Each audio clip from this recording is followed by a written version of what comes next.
बिस्मिल्लाहिर्रहमानिर्रहीम। अस्सलाम वालेकुम। पीएचपी के एडवांस कोर्स के साथ हाजिर हैं। पीएचपी के इस एडवांस कोर्स के लेसन नंबर 1 के अंदर जिस टॉपिक को हमने डिस्कस करना है वो है dollar underscore request variable. Dollar underscore request variable की अगर हम बात करें तो हम इसको इस तरह डिफाइन कर सकते हैं कि dollar underscore request variable can be used to get the result from the data sent with both the get and post method। क्या आपको याद होगा कि लास्ट लेक्चर के अंदर हमने जब फॉर्म को डिस्कस किया था और एक पेज से दूसरे पेज के अंदर वैल्यूज को जब हम लेके गए थे तो हम दो मेथड को यूज करते थे, मेथड पोस्ट और मेथड गेट। अगर मैं मेथड पोस्ट को यूज कर रहा था तो दूसरे पेज के अंदर मैं डॉलर अंडरस्कोर पोस्ट वेरिएबल को यूज करता था, और अगर मेथड गेट को हम यूज कर रहे थे तो अगले पेज के अंदर हम डॉलर अंडरस्कोर गेट का वेरिएबल यूज कर रहे थे। लेकिन डॉलर अंडरस्कोर रिक्वेस्ट के अंदर ये एक कैपेबिलिटी है कि अगर आप मेथड पोस्ट यूज कर रहे हो या गेट यूज कर रहे हो, इन दोनों के साथ डॉलर अंडरस्कोर रिक्वेस्ट वेरिएबल को हम यूज कर सकते हैं। अब इस चीज को मैं एक्सप्लेन करता हूं आपको एक एग्जांपल से कि फॉर एग्जांपल कि हमने एक फॉर्म बनाएंगे जिसके एक्शन हम डाटा डॉट पीएचपी रख देंगे और मेथड उसका पोस्ट रख देंगे, और उसके अंदर मैंने दो टेक्स्ट बॉक्सेस लिए हैं। एक के अंदर मैं नेम ले रहा हूं और दूसरे में यूजर से एज ले रहा हूं। नेम वाले टेक्स्ट बॉक्स का नाम मैंने टीएक्सटी नेम और एज वाले बॉक्स का नाम मैंने टीएक्सटी एज रख दिया, और एक input type is equal to submit का बटन बनाया। अब जैसे ही यूजर सबमिट के बटन पे क्लिक करेगा तो ये फॉर्म के एक्शन में मैंने डाटा डॉट पीएचपी दिया हुआ है, तो ये डाटा डॉट पीएचपी पेज पे जाएगा, और डाटा डॉट पीएचपी पेज के ऊपर जो हम कोड करेंगे वो करेंगे डॉलर अंडरस्कोर रिक्वेस्ट के साथ। आपको याद होगा कि मैंने मेथड कौन सा यूज किया, पोस्ट का, लेकिन जब मैं डाटा अगले पेज पे गेट कर रहा हूं तो मैं डॉलर अंडरस्कोर रिक्वेस्ट वेरिएबल को यूज कर रहा हूं, ना कि डॉलर अंडरस्कोर पोस्ट को। तो आप देखोगे कि बिल्कुल सिमिलरली उसी तरह ये डाटा को रिसीव कर लेगा। अब इसकी मैं आपको एग्जांपल भी दिखाता हूं करके, देखिएगा कि मैंने एक पेज बना लिया lesson dot one dot PHP, और इसमें मैंने मेथड क्या रख लिया, पोस्ट, और एक्शन मैंने क्या रखा हुआ है, डाटा डॉट पीएचपी। मैंने ऑलरेडी कोड कर दिया ताकि इससे टाइम की बचत हो, कि टाइम ना लगे इस सारे को कोड करने के लिए। सेम वही कोड है जो आपको अभी स्लाइड के ऊपर नजर आया कि मैंने टेक्स्ट बॉक्स लिया, उसका नाम मैंने टीएक्सटी नेम रख लिया, और जो मैंने एज ली उसका नाम मैंने टीएक्सटी एज रख लिया। अब जैसे ही बटन पे क्लिक होगा तो ये एक्शन यानी कि डाटा डॉट पीएचपी पे पेज जाएगा, और इसका मेथड क्या है, पोस्ट है। और इसी तरह मैंने जो डाटा डॉट पीएचपी का पेज बनाया उसके अंदर मैंने डॉलर अंडरस्कोर रिक्वेस्ट वेरिएबल को यूज किया, ना कि डॉलर अंडरस्कोर पोस्ट को यूज किया। अब मैं इसको आपको एग्जीक्यूट करके दिखाता हूं और आपने इसको बड़े गौर से देखना। मैंने अपना ब्राउज़र ओपन किया और उसी तरह इसके अंदर मैं लोकल होस्ट लिखता हूँ, लोकल होस्ट,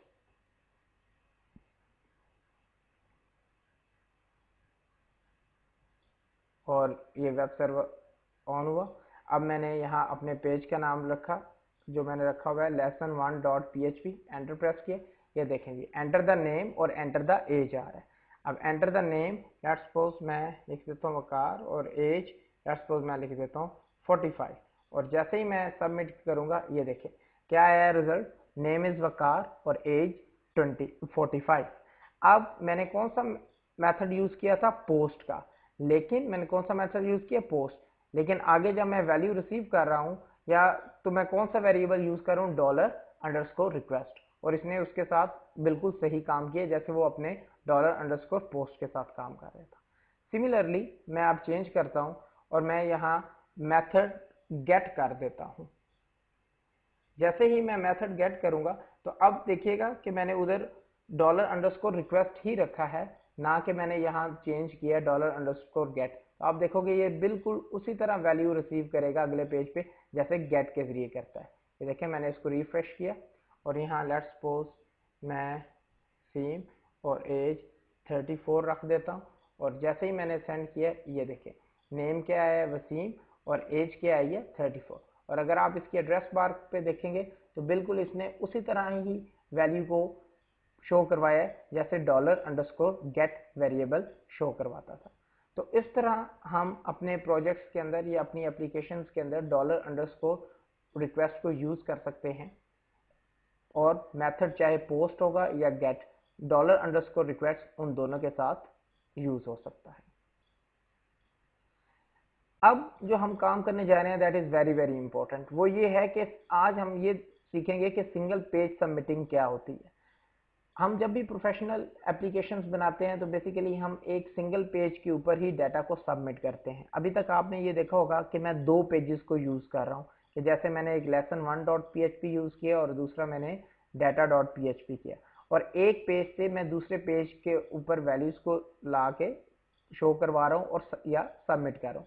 लेकिन अब हम जो काम करने जा रहे हैं वो एक सिंगल पेज के ऊपर मैं आपको वैल्यूज को सबमिट करके दिखाऊंगा। और बेसिकली जब भी आपने प्रोफेशनली काम करना है आपने हमेशा सिंगल पेज सबमिटिंग को ही यूज करना है। एक तो आपकी कोडिंग एक ही पेज तक रहेगी और आपका कोड एफिशिएंट भी हो जाएगा, आपको ज्यादा से पेजेस नहीं बनाने पड़ेंगे डाटा सबमिट करने के लिए।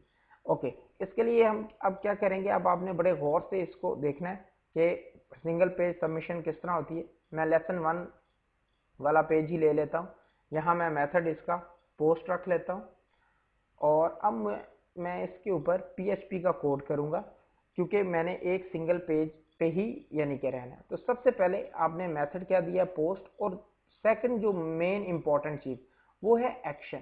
अब हम एक्शन इसी पर्टिकुलर पेज का देंगे, ना कि किसी और पेज का। मैं लिख दूंगा lesson1.php, यानी कि उसी पेज का मैंने एक्शन दिया है कि ये इसी पेज के अंदर रहे। यहाँ एक और चीज मैं आपको बताता चलूं कि आपने एक्शन में lesson1.php दिया है जो इस सेम पेज का नाम है। आप इसको एम्प्टी भी रख सकते हो तो वो भी इसी पेज को रिप्रेजेंट कर रहा होगा। अब आपने इसको साथ सेव किया और अब मैं PHP कोड लिखता हूँ इसके ऊपर। अब उसी तरह आपने क्या किया कि PHP के स्टैंडर्ड टैग्स लिखे। PHP के स्टैंडर्ड टैग्स लिखने के बाद अब मैं इस पे इफ कंडीशन लगाऊंगा। किस तरह, अब जरा गौर कीजिएगा। अभी तक आपने ये देखा होगा कि मैंने टेक्स्ट बॉक्स का नाम रखा है txt नेम और txt एज। अब मैं बटन का नाम यानी कि जो input type is equal to submit है, मैं उस बटन का भी नाम रखने जा रहा हूँ, और उस बटन का नाम मैं कुछ भी रख सकता हूँ। मैंने name is equal to submit रख दिया, name is equal to submit. अब ये उस बटन का नाम है सबमिट का। अब जैसे ये नाम आप कुछ भी रख सकते हो, ABCD XYZ whatever you want. मैंने जरा लॉजिकल नाम लिखा है कि name is equal to submit. अब मैं ये चेक करूंगा कि अगर सबमिट बटन के ऊपर क्लिक होता है तो वैल्यूज वेरिएबल्स के अंदर रिसीव करवाओ और उन्हें प्रिंट करवा दो। अगर नहीं होगा तो वो कुछ भी नहीं प्रिंट करवाएगा। अब इसका कोड हम किस तरह करेंगे, ऑब्वियसली इफ कंडीशन के साथ ही हम करेंगे इसका कोड, और इसको आपने बड़े गौर से और ध्यान से देखना है। अब मैं यहाँ सबसे पहले क्या लगाऊंगा, इफ कंडीशन लगाऊंगा। अब मैं लिखूंगा इफ ब्रैकेट स्टार्ट $_ क्योंकि मेथड मैंने पोस्ट दिया है तो इसलिए मैं यहाँ क्या लिख रहा हूँ $_ और यहाँ मैंने सिंगल कोड के अंदर क्या दे दिया, सबमिट। अब सबमिट क्या है, उस बटन का नाम है। अगर आप इस कोड को गौर से देखो, ये कोड और जो हम पहले वैल्यू रिसीव करवा रहे हैं बिल्कुल सिमिलर है, सिर्फ और सिर्फ फर्क किसका है, कंडीशन का। अब इफ $_ और सबमिट, अगर ये कंडीशन ट्रू होगी तो ये वाला कोड एग्जीक्यूट होगा, अगर कंडीशन फॉल्स होगी तो ये एग्जीक्यूट नहीं होगा। इफ $_ जैसे ही क्लिक होगा तो इसकी वैल्यू क्या हो जाएगी, ट्रू, और इससे नीचे वाला कोड क्या हो जाएगा, एग्जीक्यूट हो जाएगा। जैसे $n और यहाँ मैंने लिखा $_ मैं पोस्ट, और यहाँ मैं क्या लिख सकता हूँ जिस तरह txt नेम। यहाँ मैं $_ रिक्वेस्ट भी दे सकता हूँ, पोस्ट भी दे सकता हूँ। It's totally up to you कि आप इन दोनों में से जो मर्जी यूज कर लें। अब यहाँ एक क्वेश्चन अराइज होता है इन दोनों में से बेस्ट कौन सा है, तो याद रखिएगा जहां भी डाटा प्रोटेक्शन की बात आएगी तो वहां आपने हमेशा $_ को ही यूज करना है। जहां आपका डाटा की प्रोटेक्शन का इतना इशू नहीं है वहां आप बेशक $_ रिक्वेस्ट को यूज कर लें, क्योंकि वो दोनों मेथड्स के साथ यूज हो रहा होता है। अब $A एज के लिए लिया, और यहाँ $_ मैंने उसी तरह पोस्ट, और यहाँ सिंगल कोट txt एज कर दिया और अब मैंने नीचे इको करवाया, इको नेम इज, और यहाँ मैंने कंकैटिनेशन कर दी $n और फिर मैं यहाँ इको और br डाल लेता हूँ ताकि वो दूसरी लाइन में आ जाए, कॉन्सेप्ट क्लियर हो जाए कि दूसरी लाइन पे जब रिजल्ट आएगा तो क्लियर हो जाएगा। और इसको मैंने इको और यहाँ एज इज और इसको भी क्या कर दिया, कंकैटिनेशन कर दिया ए के साथ। लें जी, अब मैंने इसको फाइल सेव किया और अब मैं इसको एग्जीक्यूट करता हूँ। अब आप देखिएगा इसको बड़े गौर से कि यहाँ मैंने इसको वापस किया और यहाँ मैंने इसको रिफ्रेश किया। अब मैंने यहाँ लेट्स सपोज नेम लिखा काशिफ और लेट्स सपोज मैंने एज दे दी 30 और सबमिट किया। जैसे ही मैंने सबमिट किया आप देख सकते हैं name is Kashif and age is 30। उसी पेज के अंदर ही मुझे उसने क्या दी है, आउटपुट दी है। आप देख सकते हो यहाँ कोई वो अगले पेज पे नहीं गया बल्कि उसी पेज पे रहा है और उसने मुझे आउटपुट दे दी है। वरना प्रीवियस एग्जांपल्स में हम क्या कर रहे थे, हम 2 पेजेस यूज कर रहे थे सबमिटिंग के लिए।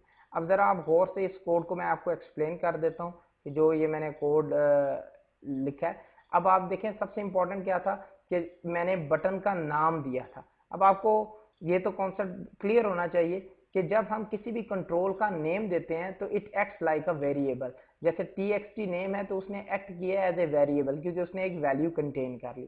सिमिलरली जब मैंने बटन का नाम दिया है तो अब मैंने इसके नाम से उसको कॉल किया और उसको कॉल इस तरह किया है कि उसके ऊपर मैंने कंडीशन लगा दी इफ की कि अगर ये $पोस्ट सबमिट हो जाता है, मीन्स कि अगर वो क्लिक हो जाता है और उसकी वैल्यू ट्रू हो जाती है तो txt नेम की वैल्यू किसको दे दे, $n को दे दे और txt एज की वैल्यू किसको दे दे, $a को दे दे और फिर नीचे मैंने उसको क्या करवा लिया, प्रिंट करवा लिया। ठीक है। सिमिलरली यहां मैं उसी तरह रिक्वेस्ट वेरिएबल को भी यूज कर सकता हूँ, सेम आपको रिजल्ट आएगा, कोई उसमें एज सच डिफरेंस आपको नहीं आएगा।